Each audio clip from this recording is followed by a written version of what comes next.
Kami ingin menanggapi pernyataan salah satu tokoh nasional bahwa Salafi Wahabi itu tidak cocok di Indonesia karena beberapa sebab. Langsung saya bahas. Teman-teman kaum muslimin yang dirahmati Allah, kalau dikatakan Salafi Wahabi itu suka mencomot masjid orang, justru sebenarnya yang seperti itu tidak ada bukti. Yang ada adalah teman-teman atau ustadz-ustadz yang bermanhaj salaf diundang di masjid-masjid kaum muslimin karena orang melihat keilmuan.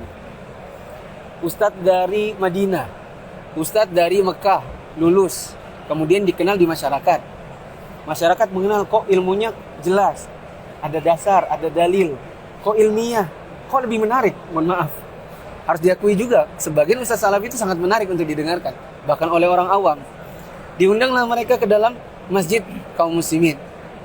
Lalu orang-orang tertarik, lama-lama orang meminta, tolong itu lagi. Kapan ustadz yang kemarin? Itu ustadznya bagus, tolong dijadwalkan rutin. Lama-lama kaum muslimin yang ada di situ semakin suka melihat penampilannya seperti apa, diikuti. Seperti gini kan, bajunya gamis. Besok-besok sekretaris masjidnya pakai gamis. Bendahara masjidnya lama-lama pakai gamis. Ketua dakwahnya yang tadinya nggak ada jenggot, ikut berjenggot. Akhirnya lalu seolah-olah takmir masjid yang ada itu mengikuti ustadz yang sudah diundang dari kalangan salafi ini, dan lama-lama image-nya adalah masjid ini diambil oleh salafi. Salafi itu nggak seperti itu. Saya di Balikpapan, sebagian teman-teman takmir masjid yang umum, yang memang itu masjid perumahan, saya bilang sama mereka, karena antum sekarang jadi takmir, tidak bermakna semuanya antum jadikan salafi. Mohon maaf. Kenapa? Kita harus sadar diri, ini masjid dibangun dengan dana masyarakat umum. Nggak bisa antum langsung sporadis, ini ngambil semuanya gitu. Jangan. Biarkan dakwah itu mengalir tanpa antum paksakan. Nanti masyarakat akan melihat, ini loh lapak-lapak jualan dakwahnya. Ini lapaknya PS, ini lapaknya Gita, ini lapaknya Salafi, ini lapak ini lapaknya tadi. Biarkan masyarakat yang menilai. Ya, saya ngomong gitu sama teman-teman. Justru tidak seperti sebagian orang yang ini masjid dibangun bersama, tiba-tiba dikasih pelang hijau. Paham kan maksud saya? Langsung jadi masjidnya. Dipasangi gelangan yang merupakan ikon ibadahnya. Maaf, tas misalnya. Yang tadinya mungkin di sebagian masjid tidak ada. Dipasang-pasangin lalu akhirnya berubah menjadi masjid satu warna. Justru Salafi menghindari yang seperti itu.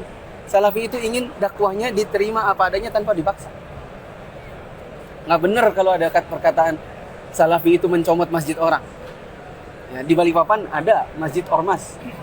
Ustadz kita diundang. Lama-lama sekretarisnya, bendaharanya, sesi dakwahnya lama-lama berubah tanpa dipita, tanpa dipaksa. Mereka mengalir begitu saja. Apakah itu namanya mencomot? Nggak ada. Mencomot itu tiba-tiba dikasih pelang Salafi. Itu baru maling namanya. Ya. Yang kedua, Salafi itu justru sangat cocok di Indonesia. Di Indonesia ini provokatornya banyak. Ya kan? Di Salafi atau kajian salaf, jangankan berontak kepada pemerintah, demo aja diharamkan. Bagaimana orang mau memberontak ketika demo saja itu dilarang? Dan itu sangat cocok di Indonesia karena ustadz-ustadz akan menyuarakan agar masyarakat itu bersabar dalam menghadapi kekurangan presiden, menghadapi kesalahan-kesalahan misalnya menteri, terutama yang bidang agama misalnya kan, itu akan lebih menghadapinya dengan kesabaran, dengan ilmu, dan itu sangat cocok karena di Indonesia ini memang kekacauannya banyak, kekacauan di bidang politik, sosial, agama, masalah sara. Justru Salafi sangat dibutuhkan karena itu lebih meredam gejolak di masyarakat. Itu kedua. Ketiga, orang bilang mengkafirkan. Salafi itu mudah mengkafirkan kaum muslimin. Jujur, ana dulu bukan Salafi. Ana dulu kajiannya Hizbut Tahrir dan kajian partai. Intinya adalah lama-lama saya tertarik. Kenapa? Oh, ternyata di dalam pemahaman salaf kita tidak boleh mengkafirkan kaum muslimin dengan begitu gampangnya. Di dalam manhaj salaf, pengkafiran itu ada dua. Ada yang sifatnya mujmal, ada yang sifatnya muayyan. Takfir mujmal yaitu global. Seperti mengatakan siapa yang menyembah selain Allah maka dia kafir. Itu kan global. Ada juga yang muayyan, yaitu yang tunjuk hidung. Misalnya berkata, kamu gak sholat berarti kamu kafir. Itu kan namanya cap stempel, vonis begitu kan. Di dalam pemahaman salaf justru mengvonis seperti itu kepada individu tidak diperbolehkan. Harus ada iqamatul hujjah, yaitu mengajak dia dialog dengan memberikan dalil-dalil. Ada namanya tabayun, nanya dulu, klarifikasi. Ada tasabbut, check and recheck. Nanti pun kalau ternyata orang ini terbukti secara syar'i bahwa dia jatuh ke dalam kekafiran, itu pun tidak langsung ngomong, kamu kafir. Ya, singkat kata, di dalam manhaj salaf, justru orang itu tidak diperbolehkan untuk mengkafirkan kaum muslimin dengan mudah. Begitu.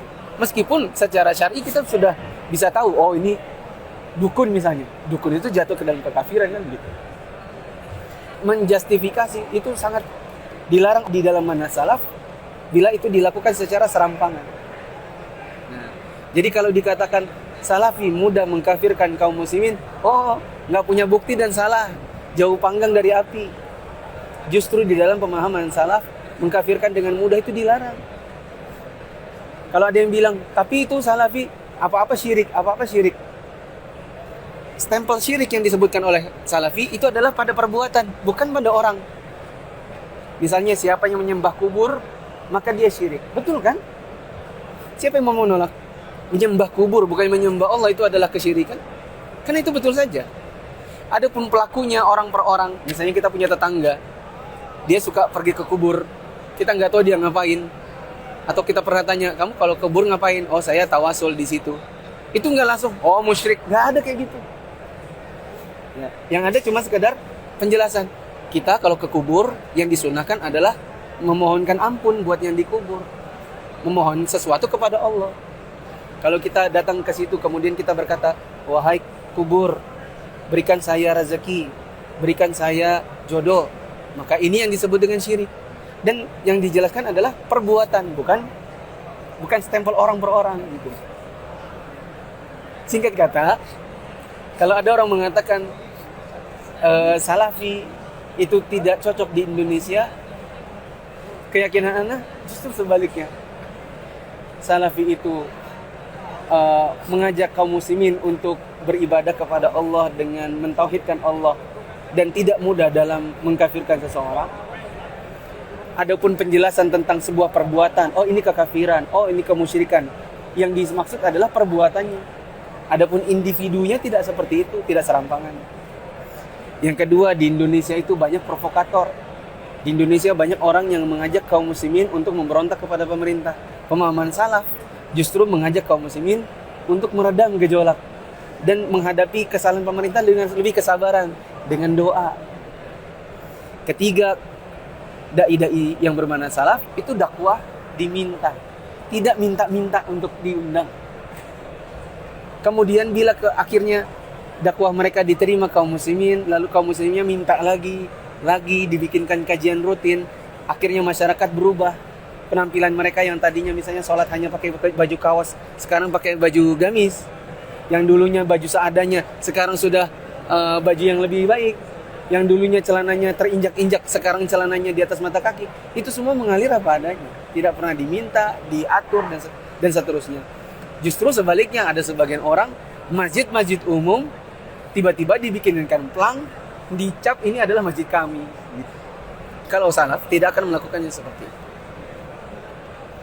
Wallahu a'lam bishawab. Semoga bisa menjawab tuduhan yang tanpa dasar.